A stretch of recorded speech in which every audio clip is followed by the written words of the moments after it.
Jangan sampai salah, misalnya salah satu kata atau dua kata, dia akan berpengaruh nanti beda hasilnya. Ya, Salmonella, L-nya dua, ya kan? Kemudian TP. Nah, misal nanti Bapak Ibu mau penelitian skripsi tentang Salmonella typhi, kalau mau mencari apa namanya struktur organismenya bisa lewat NCBI ini. Kalau sudah diketik bisa tekan enter. Ini ulun tekan enter ya.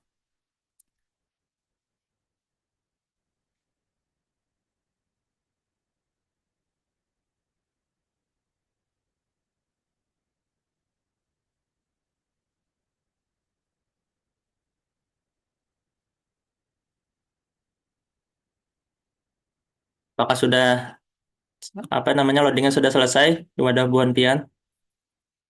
Udah, Udah ya. Pak. Nah, jadi di sini banyak sekali tipe-tipe jenis-jenisnya ya. Jadi ada Salmonella enterica ini pada nomor satu. Kemudian ada macam-macam nih.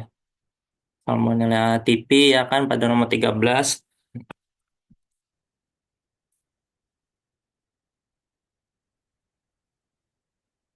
Nah, bisa kita coba di nomor satu ini ya Bapak Ibu. Bisa diklik judulnya Salmonella enterica subspesies enterica typhi T2 complete genome. Ya, bisa diklik judulnya.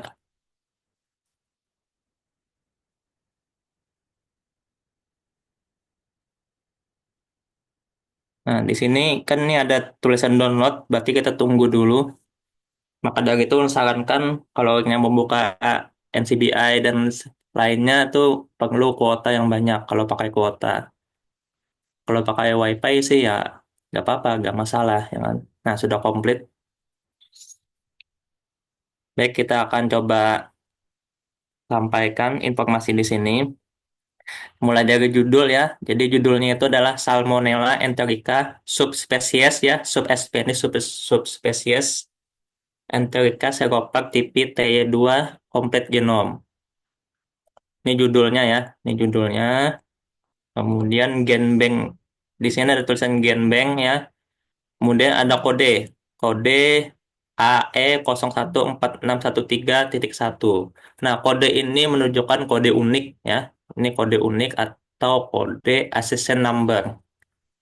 Gimana tulisnya? Accession number kalau ya pokoknya accession number nih, accession number nih. Nah, ya. Yang mana ini salah satu kode unik yang bisa kita gunakan sebagai pencarian. Nah, ini contoh aja ya, ulun contohkan. Kita akan kembali ke awal. Misalnya Bapak Ibu mau mencari judul ini Salmonella enterica, cukup kita copy aja nih kode uniknya. Kita copy, kemudian kita paste ke pencarian tadi, ya. Nah, kemudian tekan enter. Maka langsung akan muncul sama judulnya Salmonella enterica subspesies nih judulnya. Nah, ini langkah cepat untuk pencarian. Itu memakai kode unik kode accession number. Nah, kita kembali ke sini tadi ya. Jadi berapa sih ukuran dari Salmonella enterica ini? Jadi ukuran base pairnya adalah 479196 ini berapa nih? 4.791.961 pasangan asam basa ya. Jadi ukurannya seperti ini Bapak Ibu, sangat panjang sekali ukurannya. Nah, kemudian sini ada DNA, jadi bentuknya adalah DNA. DNA bentuknya sirkular. Kapan data ini dibuat, kapan data ini dimasukkan ke dalam database pada tanggal 31 Januari 2014. Ya. Jadi ini ya, sebagai definisi, dia ini riwayat assistant number ya. Jadi mulai 613, 689 sampai dengan yang terakhir ini kodenya yang dipakai. Nah, kemudian nih awal dari organismenya ya, dari Salmonella enterica, ini apa namanya? eh kingdom apa sih namanya? Lupa. Ini organismenya Salmonella enterica, yang ini urutan-urutan untuk penamaannya ya. Jadi Salmonella ini genus, Enterobacteriaceae ini apa itu urutan, ada kingdom, pilih, dan lain-lain seperti itu sampai genus ya. Ini genus Salmonella sp. Nah, ini bisa kita temukan pada jurnal Comparative Genomics of Salmonella enterica ya. Ini jurnalnya. Nah, ini adalah penemunya atau yang menulis jurnalnya. Jadi autorsnya ada Deng Wei sampai dengan Blattner. Ini yang menemukan database Salmonella enterica. Di mana kita dapat lihat jurnalnya di jurnal J Bacterial 185. Nah, kalau mau akses jurnalnya langsung aja diklik yang ini ya. Kita coba klik ya. Nah, maka akan muncul ini. Nah, ini jurnalnya. Kalau mau baca silahkan ya. Tapi jurnalnya dalam bentuk bahasa Inggris, tidak ada bahasa Indonesia. Nah, ini nanti kita akan akses kalau sudah selesai di sini. Nah, di sini juga ada informasi ya. Jadi ada organisme namanya Salmonella enterica, kemudian bentuknya adalah DNA, genomiknya, strainnya T2, serotype subspesies enterica. Nah, ini sudah selesai. Ini nama-nama gennya bisa ditemukan di sini ya. Ini maksudnya adalah di dalam Salmonella ini terdapat gen THRL. Jadi ada gen THRL, macam-macam nih gennya. Ada gen THRA, yang mana nih masing-masing gen memiliki fungsinya. Nah, kalau yang ini, yang bentuk apa namanya? MRP ini adalah susunan asam amino. Ya, jadi asam amino itu susunannya mulai A sampai Z. Ya, berbeda dengan susunan asam nukleat, susunannya hanya 4. A, T, G, dan C. Nah, kalau asam amino ini susunannya seperti ini. M, R, P, pokoknya A sampai Z hurufnya ya. Ini asam amino. Nah, ini cuma apa namanya? Informasi tentang gen-gen yang ada pada Salmonella enterica.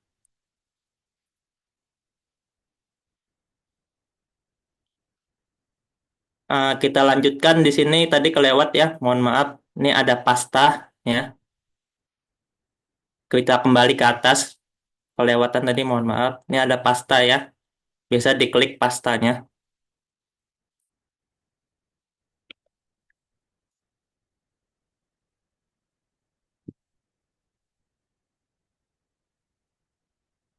Sudah munculkah di tempat Bapak Ibu pasta? Sudah, Pak. Bukan pasta makanan ya. Nah, ini adalah susunan asam nukleat dari Salmonella enterica. Jadi susunannya seperti ini ya. Banyak sekali karena jumlahnya tadi kan ada 4.700.000. Nah, ini kalau sampai bawah nih 4 juta nih ya kan. Banyak nih. Nah, jadi ini adalah susunan asam nukleat dari Salmonella enterica. Ini contohnya tadi ya, Salmonella enterica. Kalau mau contoh yang lain, bisa kita coba misalnya apa ya? Nah, Zika virus ya, kita contoh. Ini tetap nukleotida ya. Kita coba Zika virus. Atau mau virus yang lain, bisa aja sih Bapak Ibu, silahkan. Ini sebagai contoh aja. Nah, Zika virus.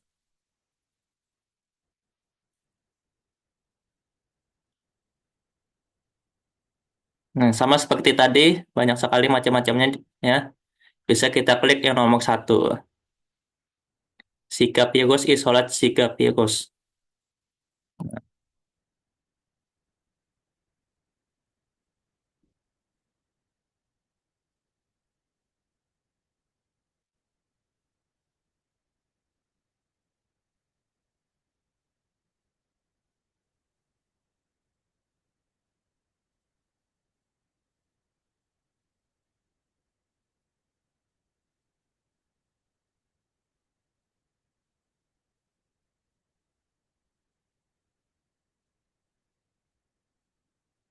Nah, baik.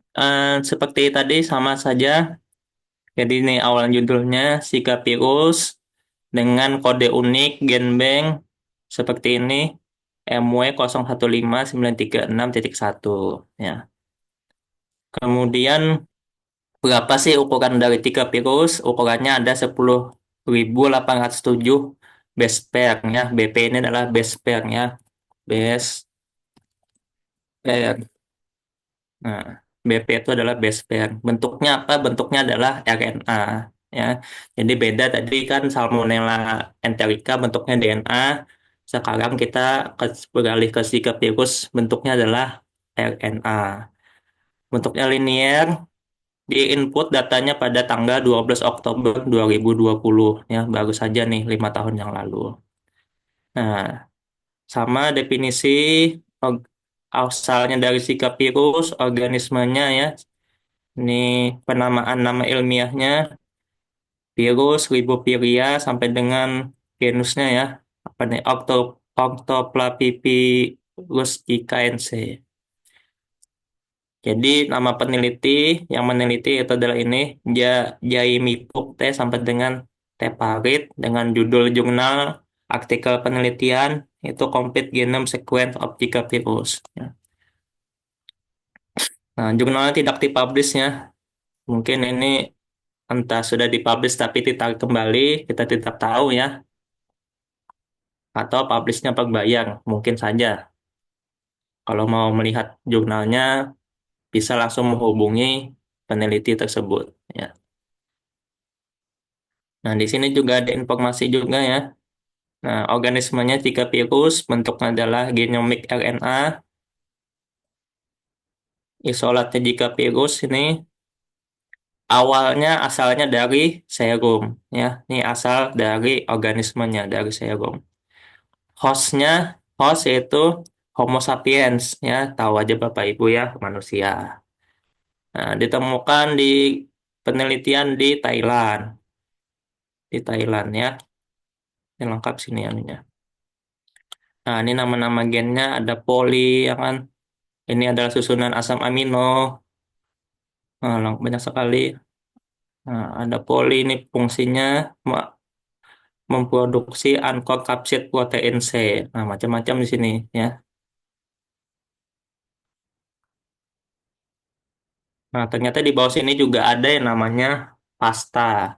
Jadi di sini di awal dengan angka satu, berarti urutan satu di sini ya. Mulai A, G, T, T. Kemudian pada urutan 61 mulai lagi A, G, T, A ini penanda untuk memudahkan membaca ya Bapak Ibu ya ada angka-angka ini memudahkan membaca urutannya. Jadi satu sampai sini itu 60 sudah 60 kata, kemudian di sini lanjut 61 sampai sini 120 ya kan kelipatan 60 nih kalau nggak salah. Nah, kalau kita kembali ke atas tadi ya, kita klik pastanya, kita bisa mengetahui bagaimana urutan dari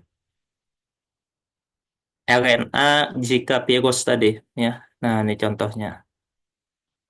Jadi diawali dengan kode unik ya, diawali dengan kode uniknya, kemudian namanya ya kan, komplit genom ya. Jadi ini komplit full masalah. Jadi mulai A sampai ini T. Nah,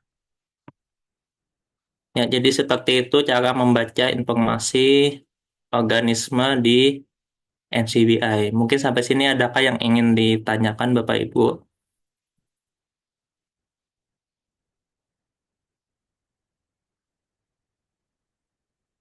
Ini hanya untuk apa namanya sebagai membaca informasi dari organisme nukleotida.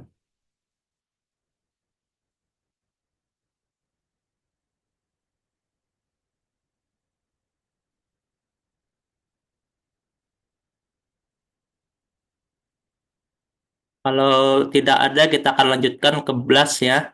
Jadi BLAST adalah pensejajaran sequence ya. Ini bisa Kalau lewat sini bisa sih langsung nih blast ya. Tapi kita akan mulai dari menu awalnya dulu ya. Kita kembali, ini blast. Jadi halaman awal ya, kembali ke halaman awal, kita klik blast.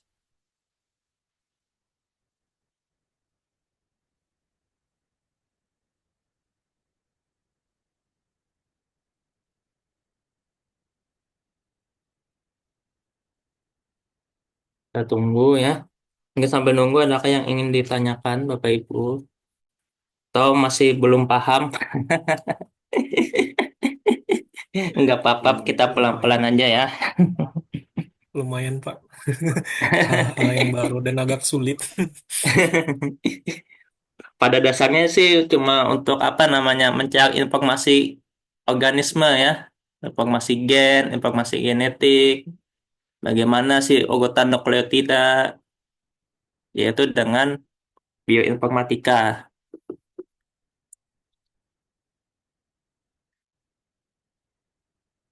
Nah, ini adalah tampilan dari NCBI BLAST ya. Jadi BLAST tadi digunakan untuk mensejajarkan sekuen untuk mencari kemiripan antara sekuen satu dengan sekuen lainnya. Nah, ini bisa sekuen nukleotida atau juga bisa sekuen protein. Tapi kita coba dulu yang nukleotida.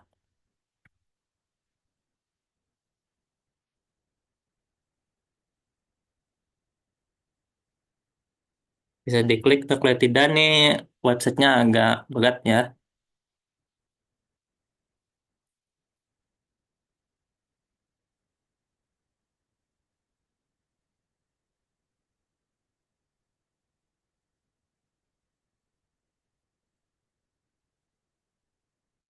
Hmm.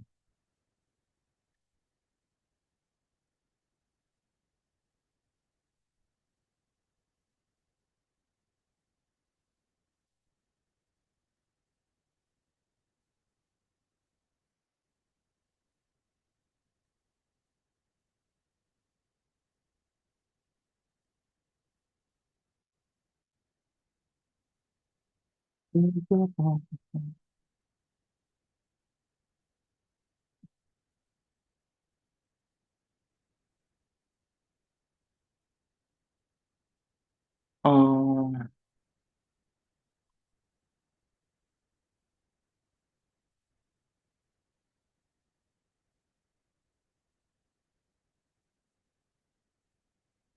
tunggu lonjakan contohnya dulu ya Bapak Ibu.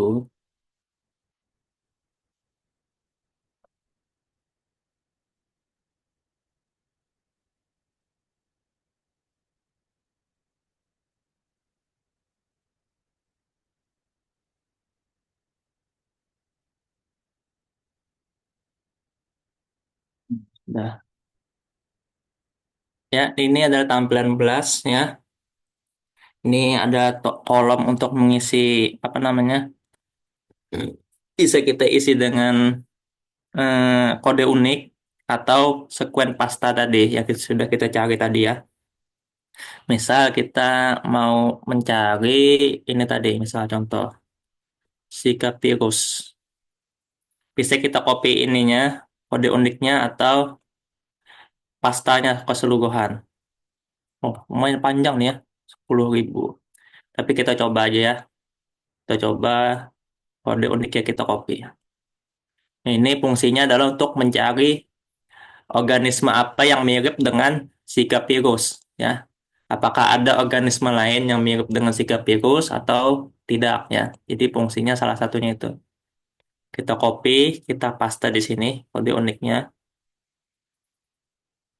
Kalau sudah tekan blast, ada di bawah ditekan blast. Kita tekan blast.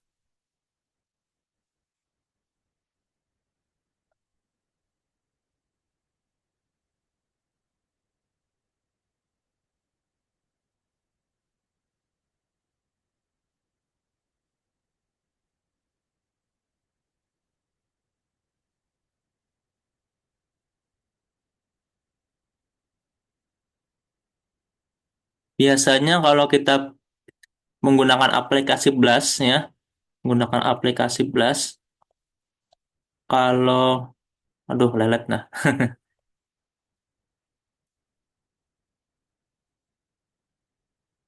Kalau jumlah base pairnya di atas 10.000 dan ke atas ya, biasanya itu gagal ya.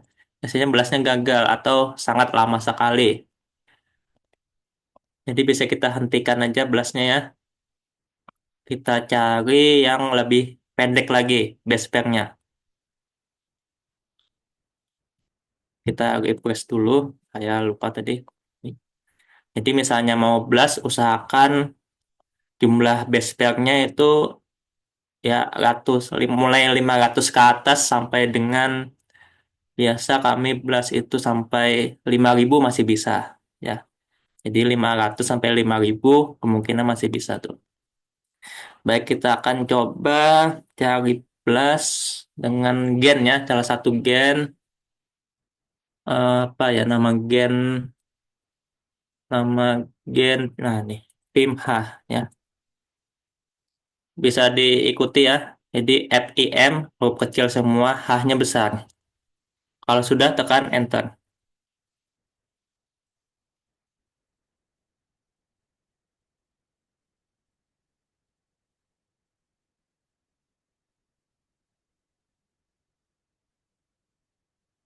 Sudah ketemu kah Bapak Ibu? PIMH?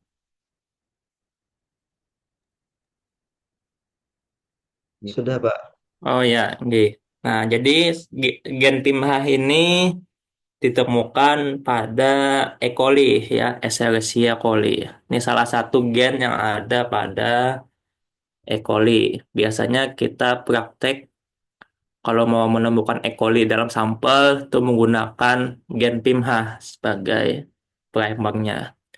Nah, bisa dibuka menu nomor satu ya, Escherichia coli strain PIMH.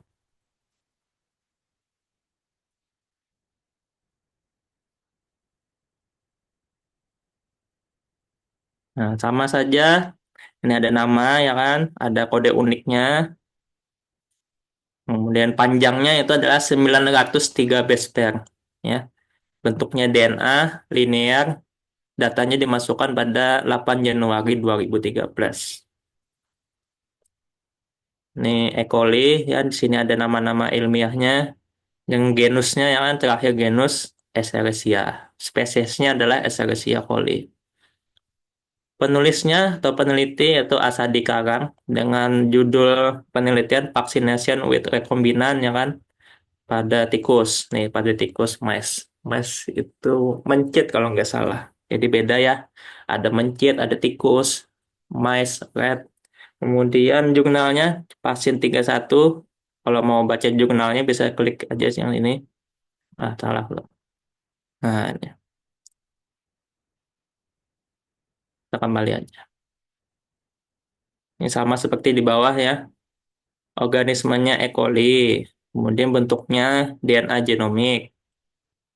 Kemudian sampel awalnya dapat di urin pada Homo sapiens. Penelitian diambil di Iran. Nah,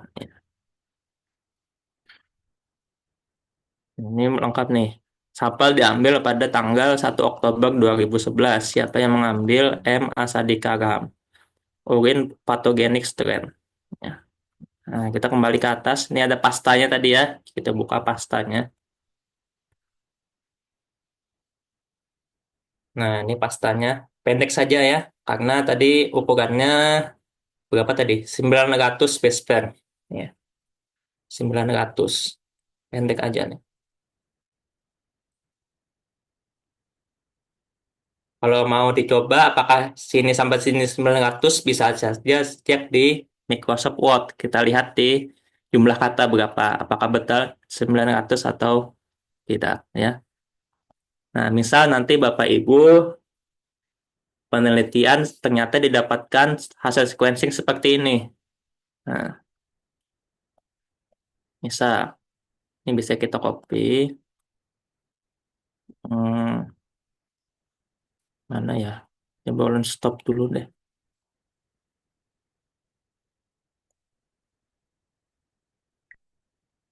Screen. Beda. Tunggu ya.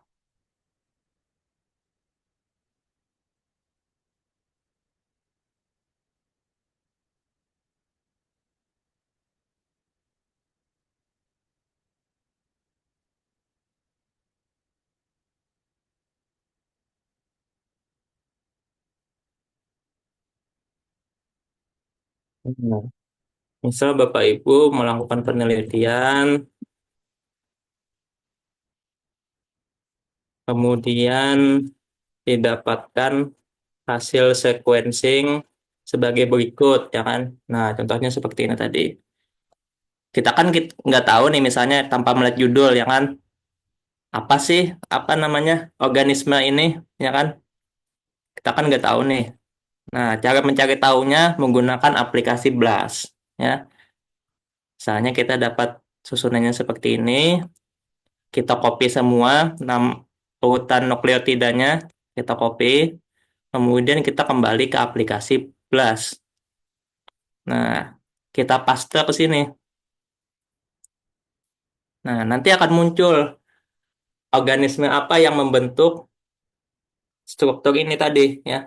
Struktur ini tadi membentuk organisme apa namanya. Ya, kalau sudah pian copy paste, ya, tadi misalnya kita copy ini tadi ya, copy, pastekan ke sini. Kemudian kita tekan blast.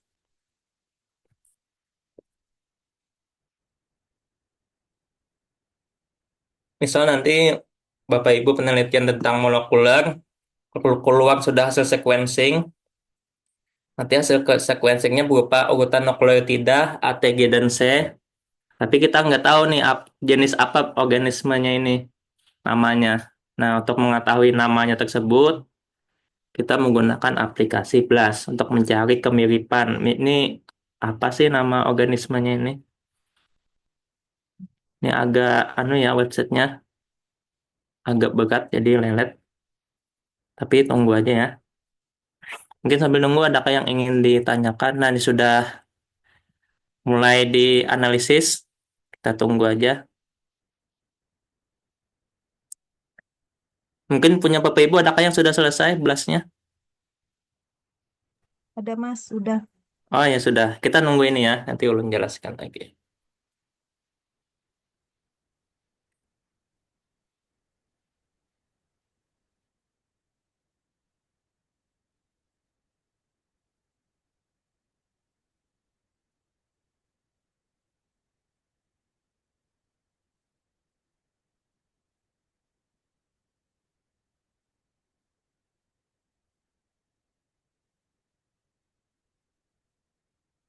Nah, ini sudah selesai ya. Jadi ini adalah hasil dari basic local alignment atau BLAST.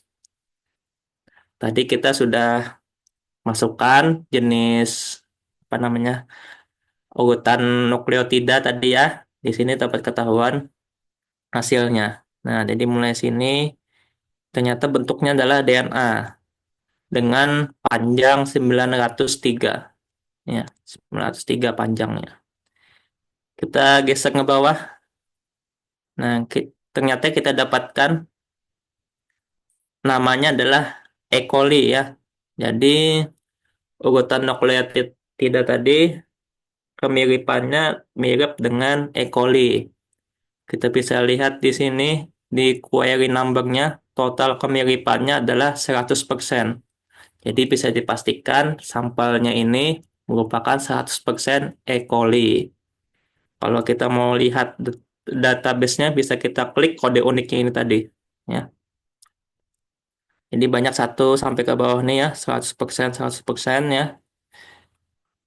Karena kita tadi langsung copy ini tadi ya kan.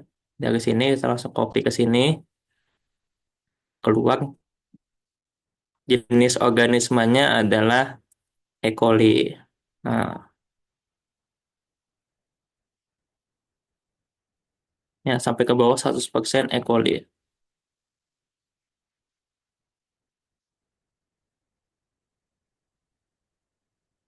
Nah, ini adalah apa tadi?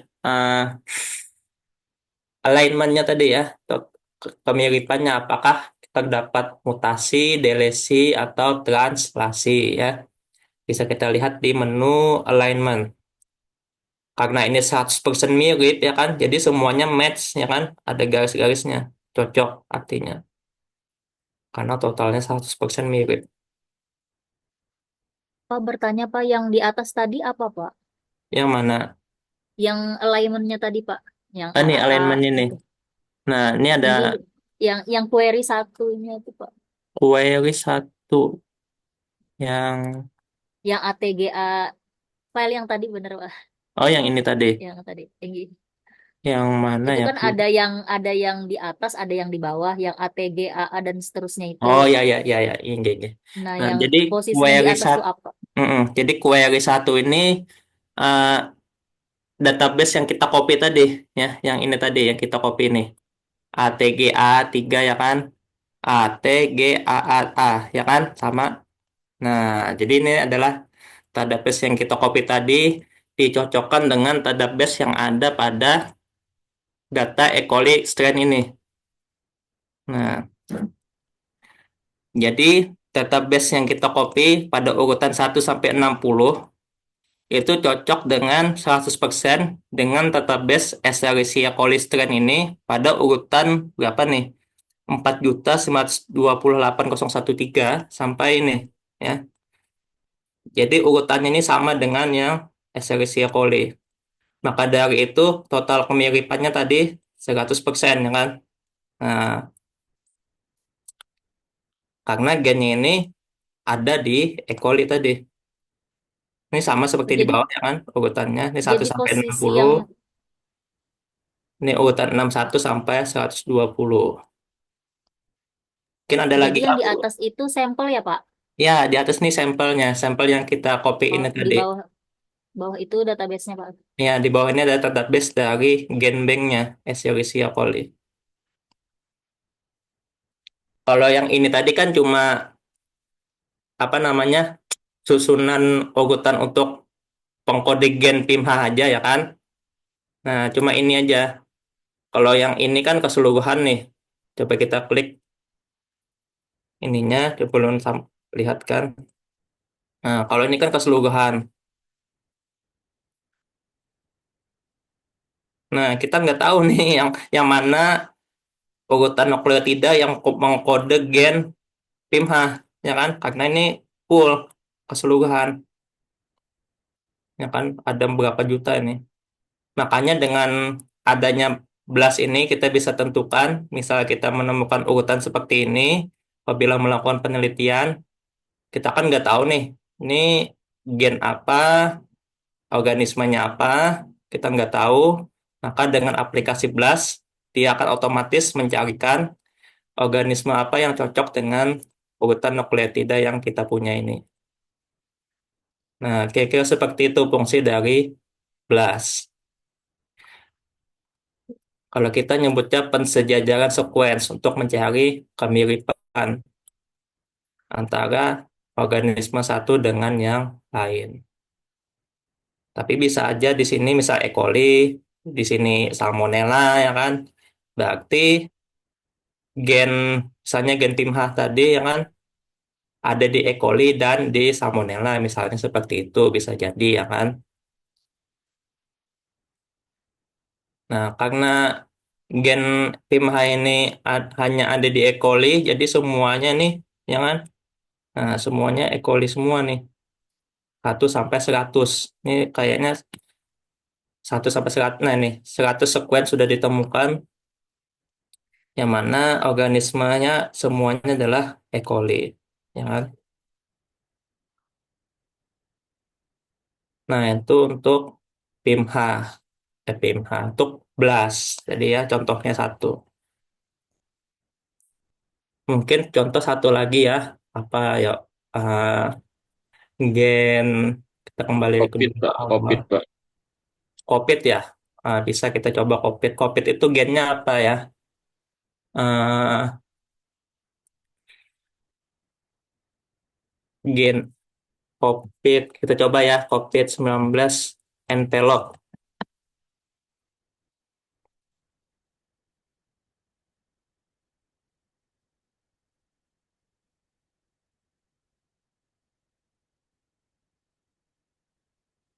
Nah, ini ada nama-nama gennya ya. Jadi ada ORF1AB. Nah, kita coba ya, ORF1AB. Nah, kita tulis aja ORF1AB. Kita cari.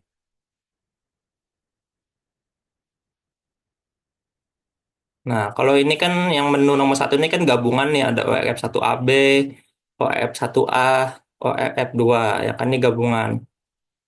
Kita cari yang ini sendiri aja gitu, nah. Cuma ORF1AB aja. Kita coba cari ya.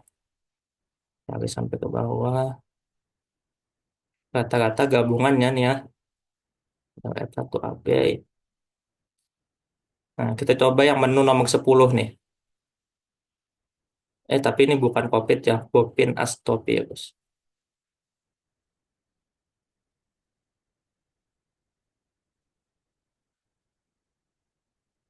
Nah, biar jadi kita coba ya yang ini ORF1AB. Kita coba yang aman aja nih ya, 4.000 nih anunya, jumlah base pairnya.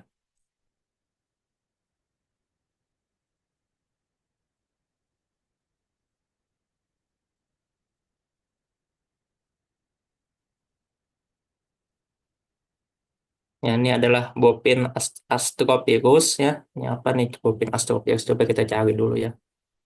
Bopin Astropirus itu apa?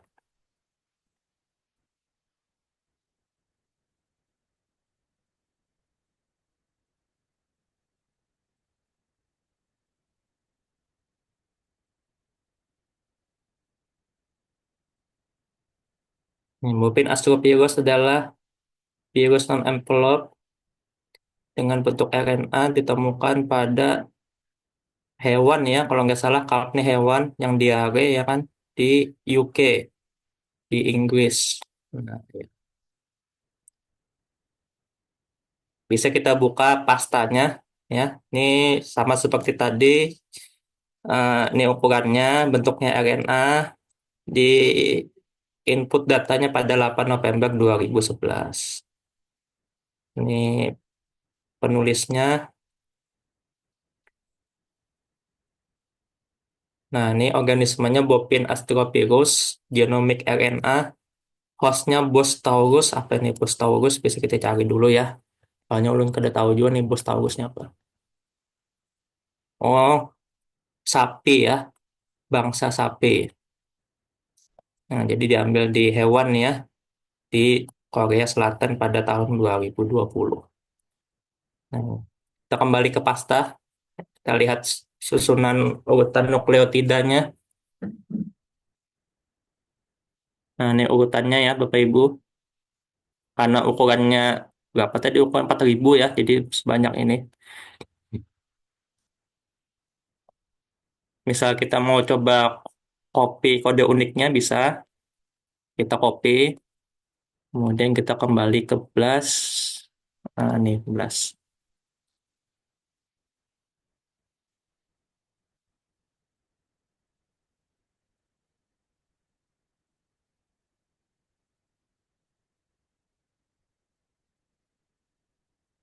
Ya, agak lumayan websitenya ini. Nah, tutup dulu.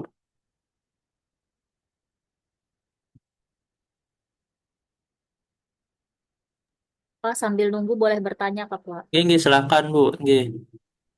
Jadi BLAST ini fungsinya misal ada organisme yang kita sudah tahu struktur apanya tadi, Urutan asal nukleotnya, nukleotidanya. tinggi nukleotidanya, yang kita kada tahu baru dicarinya di BLAST kayak itu Kak, Pak.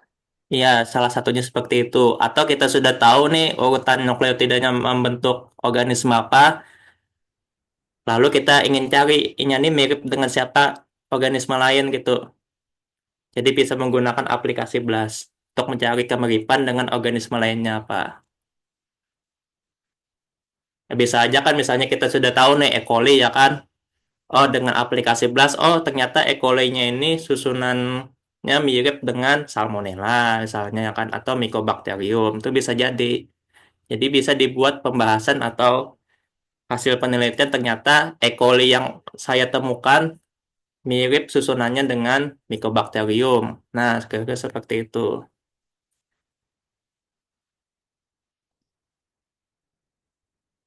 Ini ulun lanjutkan ya. Jadi kita tadi sudah copy eh, kode uniknya, kita coba ya menggunakan kode unik. Kemudian kita pastekan ke sini. Nah, kemudian tekan blast. Mudah-mudahan bisa ya.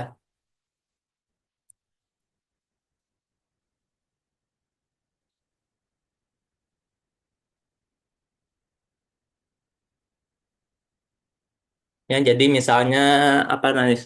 Bapak Ibu melakukan penelitian dengan air sungai ya kan. Nah, dengan air sungai kemudian diteliti dengan biomolekuler menggunakan primer yang konvensional, keluar kan hasilnya positif. Kemudian hasil positif itu tadi Bapak Ibu coba sequencing, kemudian keluar tuh hasil ininya, urutan nukleotidanya. Nah, kita kan nggak ada tahu tuh urutan nukleotidanya, organismenya namanya apa nih. Lalu kemudian kita copy urutan nukleotidanya tadi ke aplikasi BLAST. Nanti dengan aplikasi BLAST dibantu dicarikan organisme apa yang mirip dengan susunan urutan itu tadi. Nah, contohnya seperti itu. Kan banyak tuh air sungai ya kan, bakterinya apa-apa aja itu. Ini masih loading ya. Ini kita baru NCBI untuk nukleotida, belum kita protein. Nanti habis ini protein ya. Kemudian dilanjutkan dengan aplikasi lainnya sampai dengan pencarian jurnal. Nah, ini sudah keluar ya. Hasilnya sama tadi. Bupin astropirus, bentuknya asam nukleat, panjangnya 4114. Nah, hasilnya seperti ini ya. Sama 100% kemiripannya. Bupin astropirus. Nah, ini ada 10% nih. Nah, berarti gen tadi, yang ini tadi, mirip dengan ini, tapi 10% aja kemiripannya. Nah, banyak nih.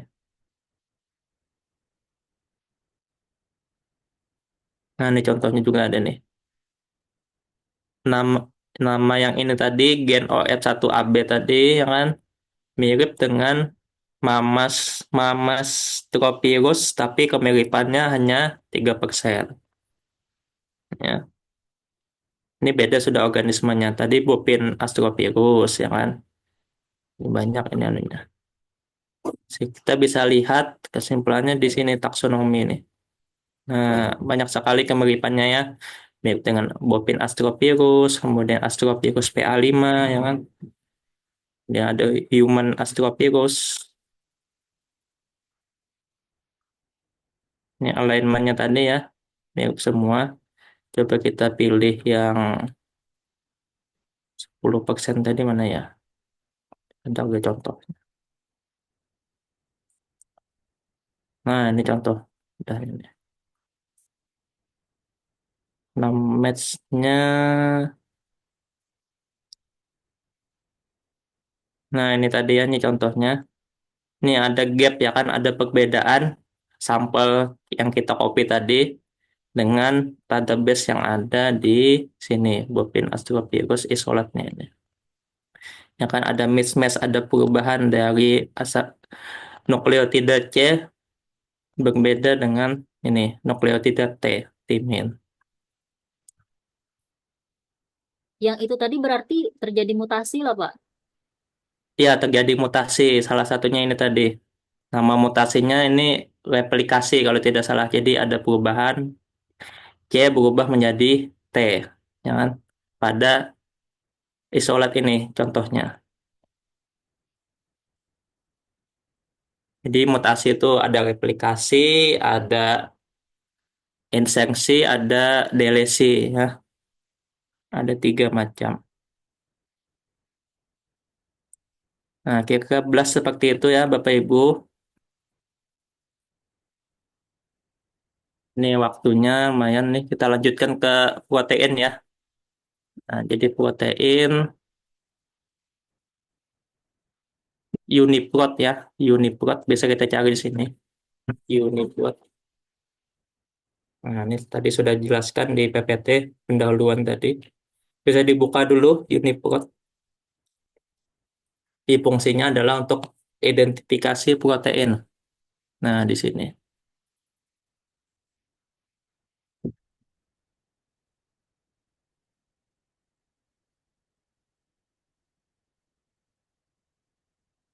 Kalau sudah dibuka, kita bisa coba cari misalnya nih contohnya langsung ya, insulin. Ya. Nah, insulin kita cari.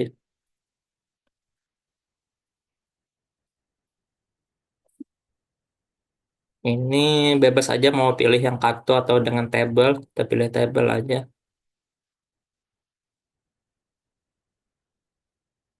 Sudah muncul kan di tempat Bapak Ibu? Contohnya ini, insulin. Sudah, Pak. Sudah, Nah, Pak. ya, jadi ini salah satu contoh protein yaitu insulin yang ada pada manusia. Ini contoh, ini ada panjang anunya ya. AA ini adalah asam amino. Coba kita buka, kita klik yang ini kode uniknya P01308.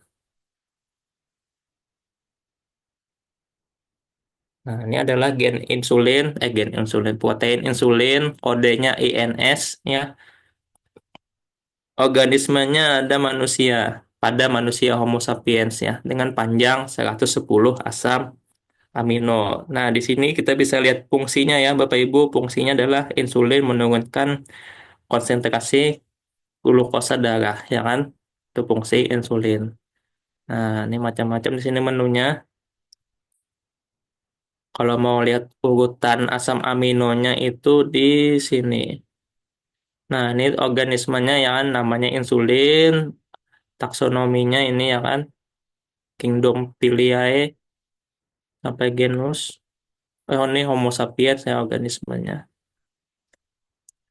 Nah, ini adalah gambar letak dari insulin. Nah, kira-kira dideskripsikan oleh website ini seperti ini.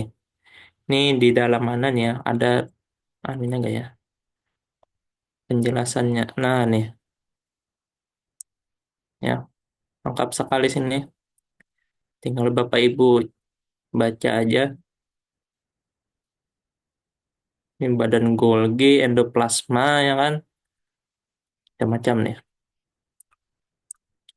Mana ya ininya? Nah, ini penyakit-penyakitnya ya kan? Ada HPLI, kemudian tipe diabetes mellitus tipe 2 ya kan? Tipe 1, tipe 2 nih. Nah, mana ya urutannya ya?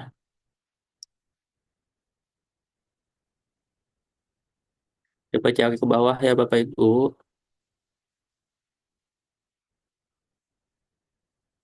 Nah.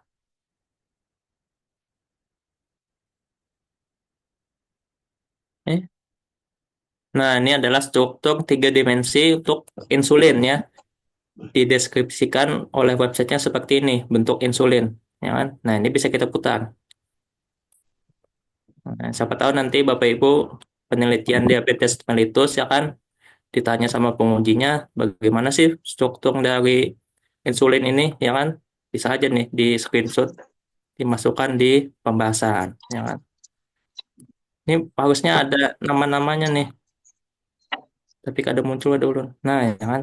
Coba pian klik nih muncul nanti ininya, nama-namanya. Kada muncul dulu nah.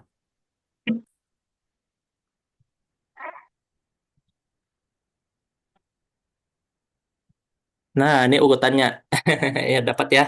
Nah, jadi ini urutan dari asam amino membentuk insulin.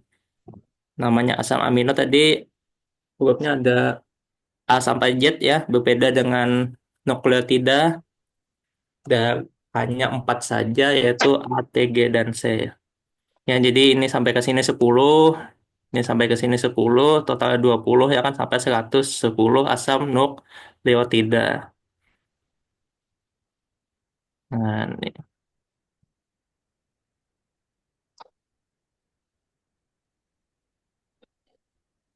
Nah, jadi kira-kira seperti itu contoh untuk database protein ya. Ini contohnya insulin. Kalau database nukleotida tadi kita lebih banyak ke apa namanya NCBI. Oke, kita akan lanjutkan yang ketiga ya. Dia ada salah satu website yaitu GenCat ya, bisa aja dicari di sini GenCat. Nah, ini fungsinya sebagai bioinformatika untuk mencari fungsi gen pada manusia ya. Jadi gen-gen pada manusia itu bisa pian cari di sini ya. Nah, misalnya ulun kasih contoh BCR ya, ABL ya, ABL aja ya. Karena ini salah satu penelitian ulun ya waktu S2. Nah, muncul ya ABL ya. Jadi ada gen ABL1 pada manusia. Yang mana ini berkaitan dengan penyakit leukemia mieloid kronis. Ya, di gen ada perbedaan fungsi pada ABL, gen ABL. Yang mana ketidak apa namanya akibat tidak berfungsinya gen ABL ini menyebabkan pertumbuhan jumlah leukosit yang tidak terkontrol lagi. Jadi jumlah leukositnya melebihi dari batas normal ya. Makanya penyakit leukemia kan jumlah leukositnya tinggi karena ada disfungsi dari gen ABL tadi. Nah, ini contohnya ya kan. Bisa aja nanti Bapak Ibu mau cari nih ya kan nih. Gen ABL ini letaknya di kromosom 9.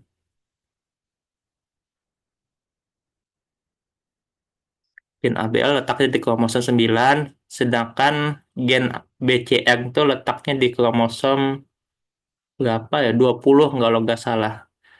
Karena saling ketemu ya kan antara gen gen BCR dan ABL ini membentuk suatu kromosom baru namanya kromosom Philadelphia.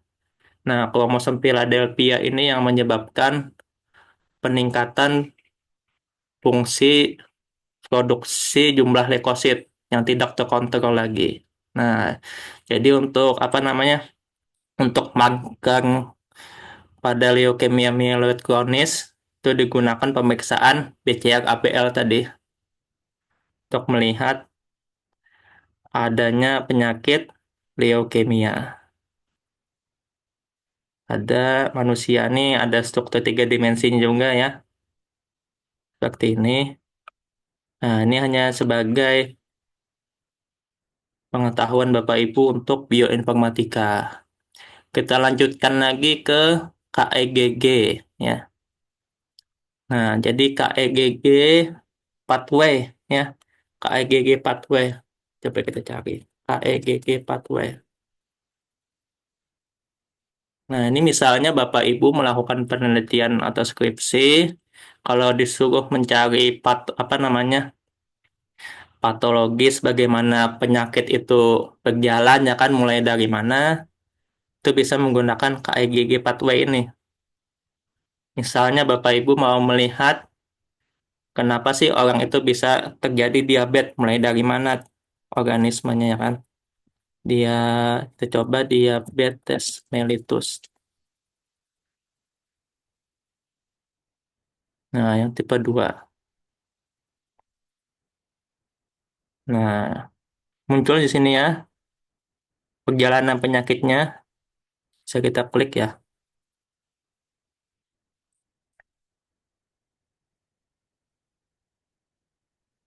Nah, lihat banget. Nah, jadi Bapak Ibu kada usah lagi membuat apa namanya, membuat secara manual gitu. Nah, membuat perjalanan penyakit cukup dengan apa screenshot saja yang ini. Nanti Bapak Ibu bisa jelaskan, oh ternyata diabetes mellitus tipe 2 terjadi karena obesitas ya kan, obesitas mengganggu fungsi adipok ini ya kan. Nah, kira-kira seperti itu untuk mengetahui perjalanan penyakit tadi. Ini banyak sekali di sini ya, bisa aja saja Bapak Ibu nanti cari sendiri ya kan. Nah, pathway metabolisme, genetik. Nah, di sini lengkap nih. Misal kita cari apa ya?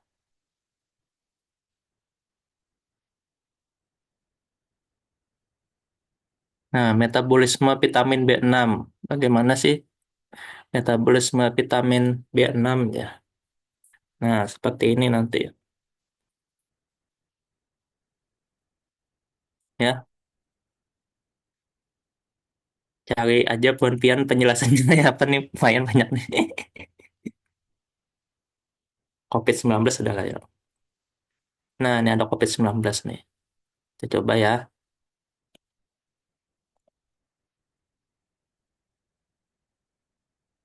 Kenapa bisa terjadi COVID-19? Nah, ya kan. Jadi virus SARS-CoV-2 ya kan. Jadi apa nih membacanya?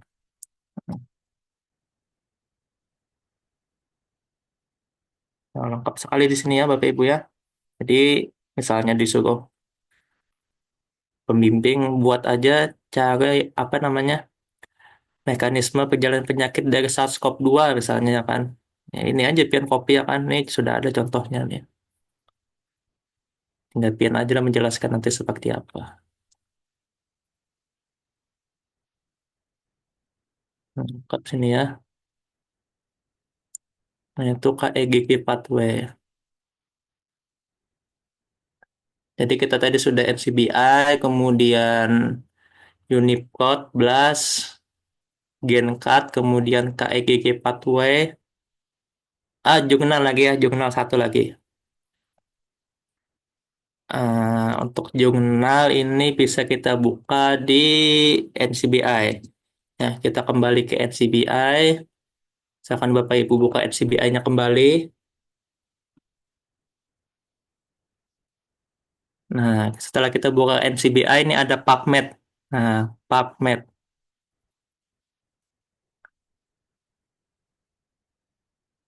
Nah, di sini PubMed fungsinya adalah untuk mencari artikel penelitian atau jurnal-jurnal untuk mendukung citasi Bapak Ibu untuk membuat suatu artikel, ya kan? Misal skripsi, tugas akhir, ya kan?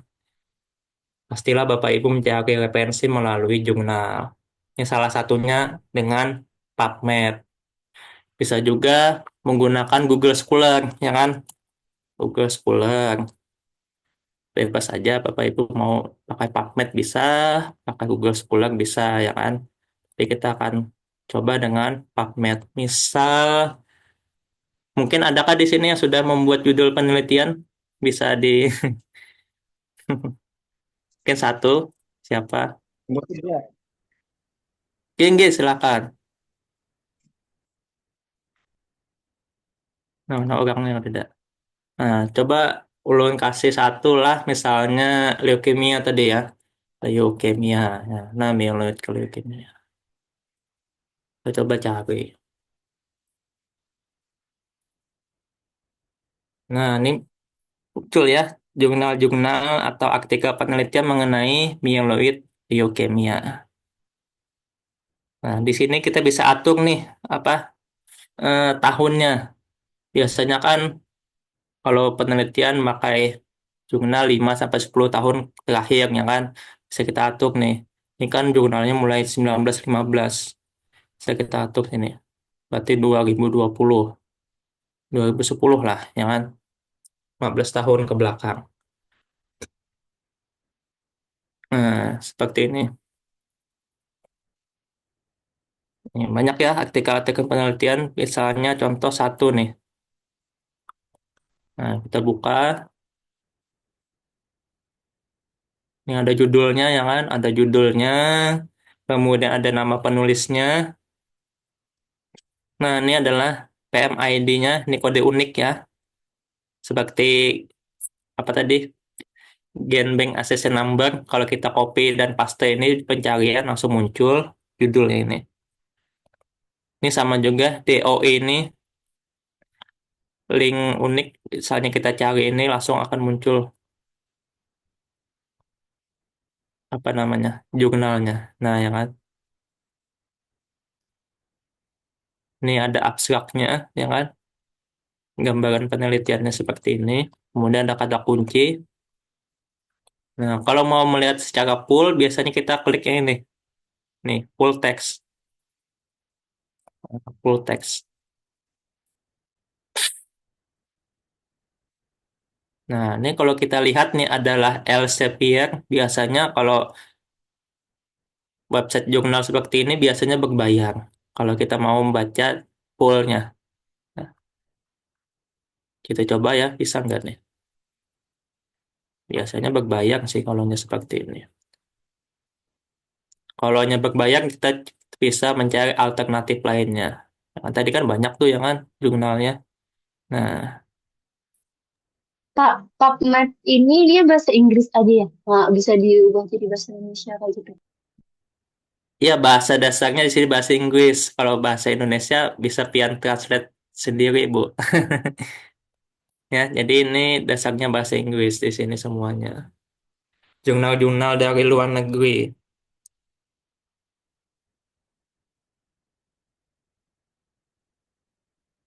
Biasanya kan para pembimbing skripsi itu kan lebih suka tuh ya kan apabila jurnal citasinya menggunakan jurnal bahasa Inggris ya kan.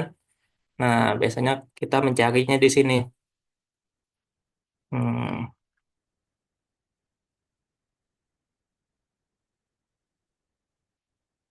ini contoh, coba satu ya nih, ada gratis lah ya nih. Relapse Pediatric Acute Myeloid. Nah, bisa kita klik di sini.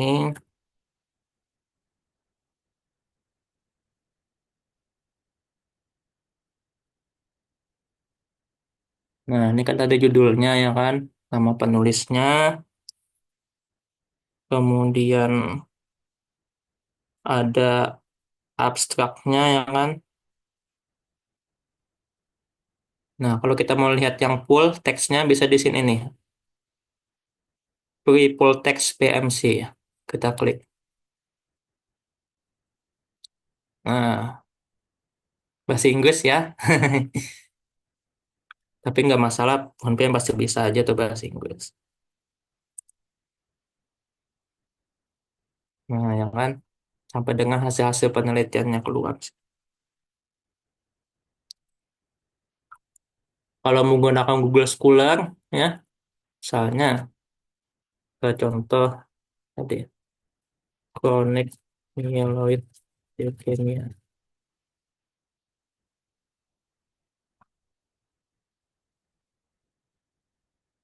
Ini bisa kita setting di sini waktunya yang kan sejak 2021 misalnya. Nah, sama aja keluar juga di sini.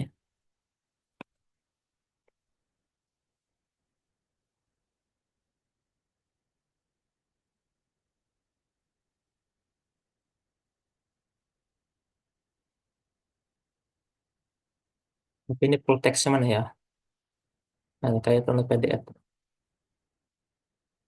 Ya, jadi kalau menggunakan PubMed seperti itu, kalau menggunakan Google Scholar seperti itu. Tapi kalau mau pengen bahasa Indonesia, bisa aja pengen translate dengan apa namanya Google Docs kalau nggak salah. Bisa tuh langsung ditranslate langsung semuanya.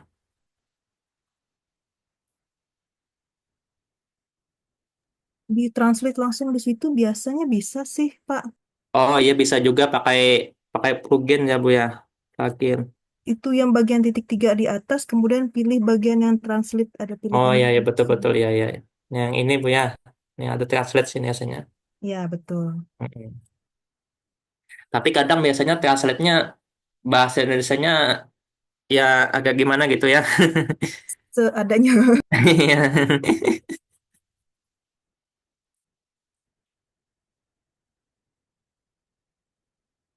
Nah, kalau mau cari jurnal seperti itu tadi bisa dengan PubMed atau dengan Google Scholar.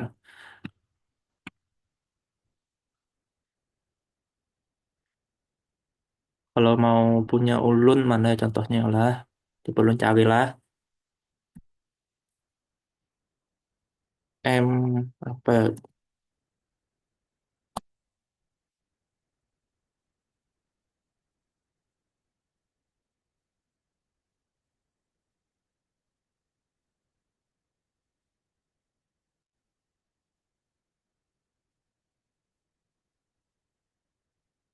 Tunggu ya Bapak Ibu ya. Ulun coba cari punya contoh nih, contoh punya ulun.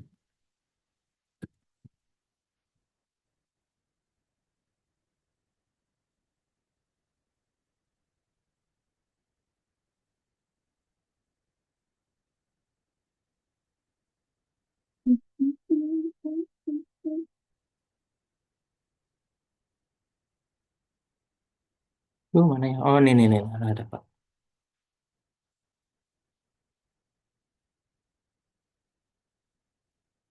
Ya, misalnya Bapak Ibu mau mencari dengan menggunakan nama peneliti juga bisa di sini ya. Jadi tadi mana contohnya tadi ya. Nah, misal saja Budi Santosa ya kan, ini dosen ulun. Klik aja nama Sidin, kemudian cari anunya judulnya ya kan. Kebetulan Sidin profesor di bidang hematologi. Nah, jadi ada salah satu punya ulun tadi mana ya? Eh, Sid. Nah, nih. Kalau mau buka jurnalnya, klik yang ini kalau nggak salah. Salah.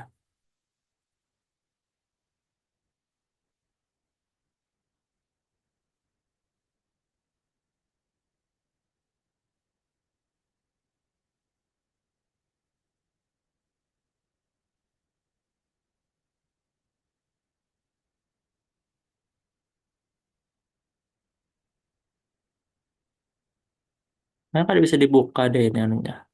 Ada gangguan nih.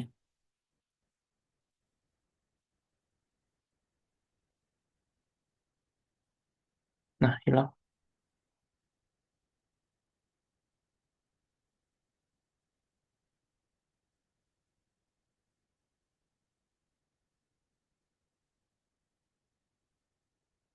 Oh, download soalnya ya Allah.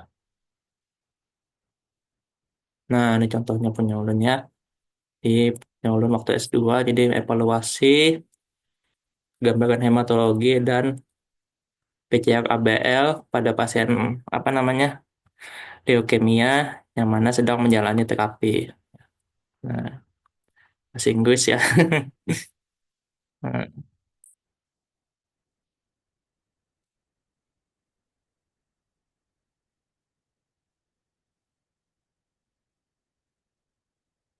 bisa sih ini.